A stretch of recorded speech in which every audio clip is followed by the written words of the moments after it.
वाग्देव्यै नमः। शास्त्राचार में आप सभी का स्वागत है। भाग एक में हम लोगों ने जो है कारक किसे कहते हैं और प्रथमा विभक्ति के ऊपर हम लोगों ने चर्चा कर लिया है। आप लोग यदि नहीं देखे हैं तो जाके उस वीडियो को देखिए। आज हम लोग चर्चा करने वाले हैं द्वितीया विभक्ति के ऊपर, है ना। तो द्वितीया विभक्ति कहाँ कहाँ प्रयोग किया जाता है इसके बारे में चर्चा करेंगे। चलिए चर्चा करते हैं। देखिए, कर्मकारक, कर्मकारकम द्वितीया विभक्ति ही। यहाँ पे देखिए सूत्र के माध्यम से समझेंगे। कर्तुरीप्सितमं कर्म, है ना। कर्ता के द्वारा जो ईप्सित कार्य है उसे कर्म कहते हैं, है ना। तो जैसे कर्तुः क्रियया, कर्ता अपने क्रिया के माध्यम से, आप्तुमिष्टतमम, जो सबसे ज़्यादा इच्छित, कारकम कर्म संज्ञम स्यात्, जो सबसे इच्छित कार्य है उसको कर्म संज्ञा दी गई है ना। जैसे कि रामः ग्रामम गच्छति, तो यहाँ पे राम जो है वो कर्ता है और कर्ता के द्वारा क्या कार्य किया जा रहा है, उसका इप्सित कार्य क्या है, तो गांव जाना। तो ग्रामम, ग्रामम में क्या लगी है, द्वितीया विभक्ति, ग्रामम गच्छति।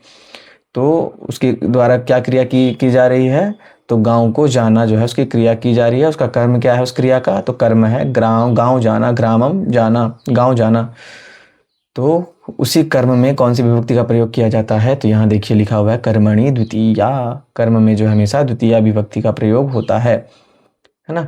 अब सूत्र देखिए, सूत्र के माध्यम से हम लोग समझेंगे कि कहाँ कहाँ किन किन कंडीशन में जो है द्वितीया विभक्ति का प्रयोग किया जाता है। तो एक सूत्र है अनुक्ते कर्मणि द्वितीया स्यात्, है ना। अनुक्त कर्म में हमेशा क्या है, अनुक्त कर्म में हमेशा द्वितीया विभक्ति का प्रयोग होता है। हरिम भजति, यहाँ पे उदाहरण भी दे रखा है। चलिए आगे देखते हैं। आगे का सूत्र है अकथितम च, है ना। तो क्या कह रहा है, अपादानादि विशेषैः विवक्षितम कारकम अविवक्षितम कारकम कर्म संज्ञम स्यात्, है ना।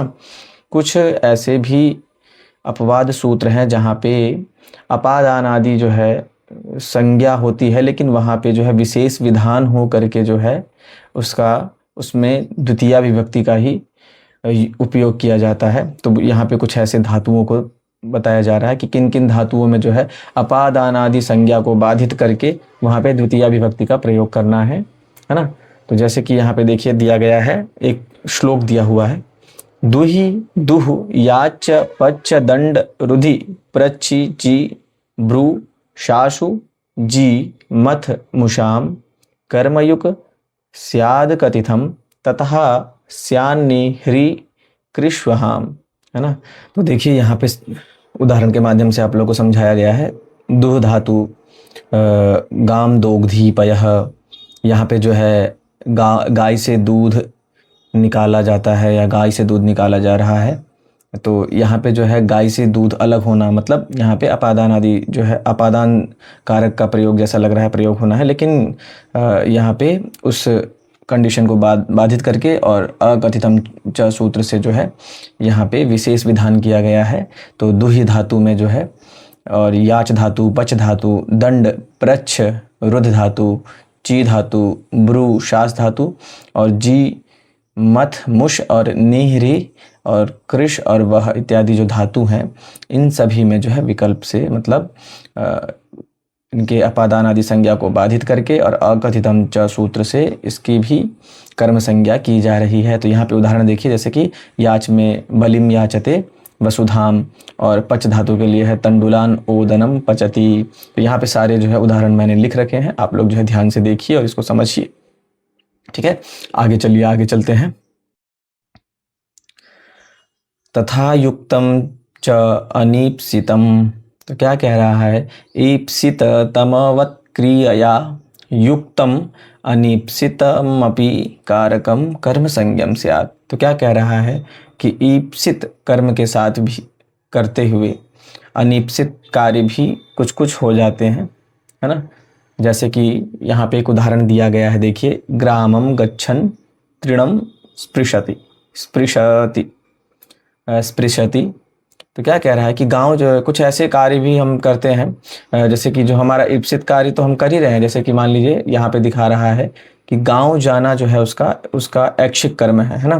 कि इप्सित कार्य क्या है यहाँ पे, गांव जाना, लेकिन गांव जाते जाते वो कुछ ऐसे चलते चलते जो है वहाँ पे जो रास्ते में घास फूस आते हैं, जो तृण इत्यादि जो आते हैं, उनको भी वो स्पर्श करते हुए या पेड़ पौधे को या फिर कुछ छूते हुए जो है वो जा रहा है, तो वो उसका कर्म नहीं है, वो उसका जो है प्रधान कर्म नहीं है।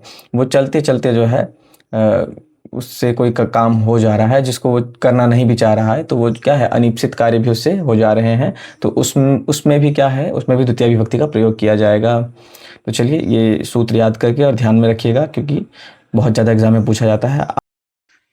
अब यहाँ पे देखिए एक और कंडीशन है, गति बुद्धि प्रत्यवसान अर्थ शब्द कर्मा कर्म कर्मा कर्म कारण मणिकर्ता सणो। तो क्या कह रहा है कि कर्ता को भी यदि उसका अण्यंत यानी अण्यंत में प्रयोग किया जा रहा है तो उसको कर्म हो जाता है। तो अण्यंत प्रक्रिया कैसे होता है ये आप लोगों को चलिए आगे समझाएंगे। तो क्या कह रहा है कि गत्यर्थक धातु, बुद्धिर्थक धातु और प्रत्यवसान, तो गत्यर्थक मतलब गमन करना इत्यादि, और फिर उसके बाद बुद्धिर्थक मतलब किसी चीज़ को जानना, है ना, समझना पहचानना इत्यादि से संबंधित जो धातु होते हैं।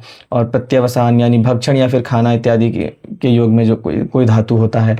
फिर शब्द कर्म वे धातुएं जिनका कर्म शब्द हो। फिर उसके बाद अकर्मक धातुएं कुछ होती हैं, उन सब में जो है यदि अण्यंत प्रयोग किया जा रहा है ना, तो फिर क्या होगा, तो वहाँ पे कर्ता को भी कर्म बना दिया जाता है ना।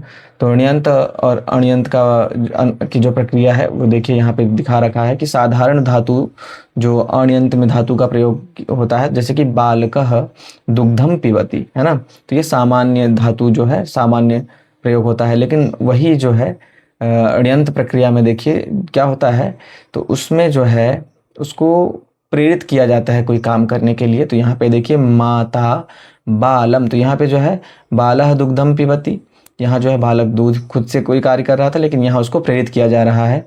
तो यहाँ क्या है, माता बालम, तो यहाँ बालह जो था वो करता था, अब यहाँ उसको कर्म बना दिया गया है। तो बालम दुग्धम पाययति, तो ये क्या है, ये अण्यंत प्रक्रिया है, और ये जो साधारण है उसको अण्यंत बोलते हैं। तो इसमें भी क्या इन धातुओं में जो है कंडीशन बताया गया है, तो सब सरल है। तो इन सबको आप लोग देखिएगा। और देखिए यहाँ पे मैंने एक जो है बनाया है पोस्टर, उसके एआई के माध्यम से जनरेट करवाया है। तो देखिए यहाँ पे कितना बढ़िया इन्होंने जो है उदाहरण के साथ बताया है कि गति बुद्धि जो है सामान्य नियम क्या है। तो नी धातु लिया गया है यहाँ पे, ले जाना। तो क्या कह रहा है, भृत्यः भारम नयति, ये जो है सामान्य प्रयोग है, अण्यंत प्रयोग है ना, साधारण कर्ता में। फिर उसके अण्यंत में जो वाक्य बना प्रेरणार्थक होके क्या हुआ है, गुरुहु माणवकम गमयति, है ना, गुरु माणवक को भेजता है। तो यही है अण्यंत प्रक्रिया। इस पोस्टर को देखिए अच्छे से ध्यान में और इसको समझिए, बहुत सरल है। आगे बढ़ते हैं हम लोग, उतना समय नहीं है हमारे पास। फिर देखिए उसके बाद है ह्री क्रो रण्य तरस्याम। तो क्या कह रहा है, ह्री धातु और क्री धातु के साथ भी जो है कर्ता को क्या हो जाता है, वही कर्ता को कर्म हो जाता है अण्यंत प्रयोग में। तो हारयति कारयति वा भृत्यम भृत्येन वा ना विकल्प से कटम। फिर उसके बाद है अधिशीस्थासाम कर्म। अभी तक के एग्जाम में सबसे ज़्यादा पूछने वाला यही है प्रश्न, है ना, कि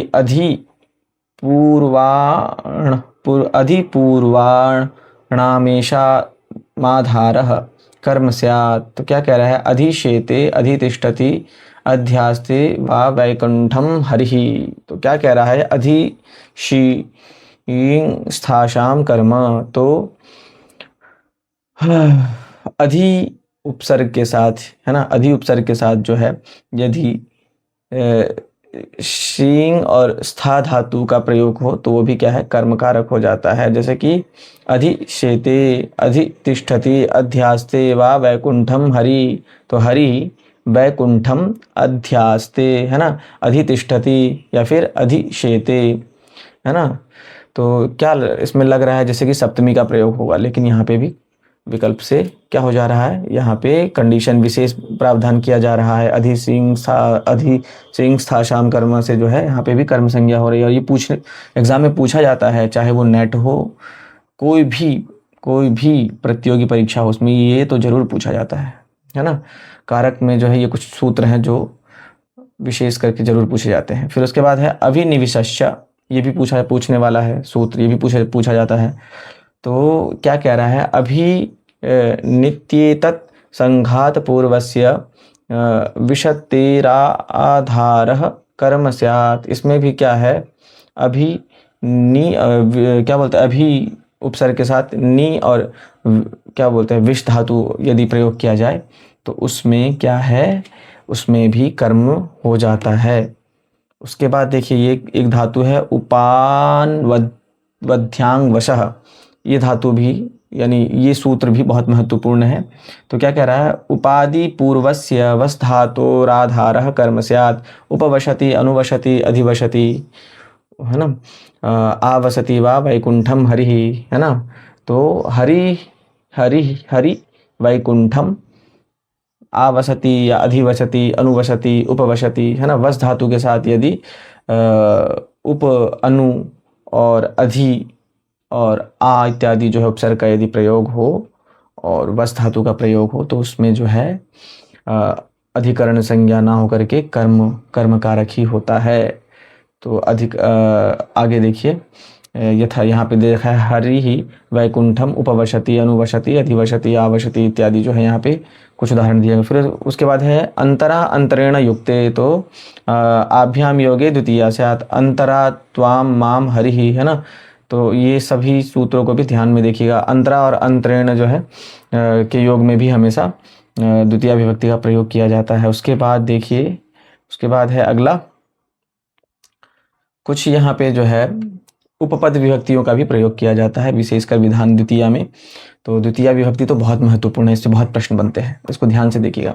उसके बाद है उपपद विभक्ति उपपद द्वितीया विभक्ति, है ना। तो द्विविधो भवति, क्या कह रहा है, उपपद द्वितीय विभक्ति दो प्रकार के होते हैं। कौन कौन से, नहीं विभक्ति जो है वो दो प्रकार के होते हैं ऐसा कहा जा रहा है। तो कौन कौन से, तो एक होता है कारक विभक्ति और एक होता है उपपद विभक्ति, है ना। तो कारक विभक्ति कर्मादि कारकार्थे प्रयुज्यते, कारक विभक्ति कर्मादि कारक में जो है प्रयोग किया जाता है। लेकिन उपपद विभक्ति स्तु कस्यापि पदस्य योगे भवति, उपपद विभक्ति किसी के भी पद के योग में होता है। तत्र येषां पदानां संयोगात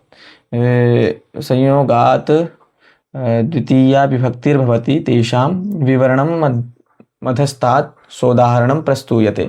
तो कह रहा है यहाँ पे जिन विभक्तियों का जो है प्रयोग किया जाता है उसको जो है उदाहरण के साथ मैं प्रस्तुत करता हूँ। तो देखिए यहाँ पे क्या है, यहाँ पे है उभयतः में, जैसे कि उभयता में जो है द्वितीय विभक्ति होता है तो ग्रामम उभयतः मंदिरे स्तः, फिर धिक अर्थ में मूर्खः धिक इत्यादि, फिर सर्वतः अर्थ में जैसे कि देशम सर्वतः, फिर उसके बाद जो है ऊपरी ऊपरी में जो है ना वृक्षम ऊपरी ऊपरी, फिर उसके बाद जो है अधो अधा में नीचे से नीचे जैसे पृथ्वीम अधो अधा, और अभितः में जैसे कि गाँव ग्रामम अभितः या फिर विद्यालय अभितः, तो परितः समया निक्सा हा, फिर उसके बाद है प्रति, फिर अंतरा, फिर ऋते, फिर उसके बाद है उप, फिर उसके बाद परि इत्यादि जो है उपपद विभक्तियों में भी द्वितीय विभक्ति का प्रयोग किया जाता है। तो आज के लिए इतना ही, चलिए धन्यवाद। कृपया चैनल को लाइक कीजिए, सब्सक्राइब कीजिए, शेयर करिए, धन्यवाद।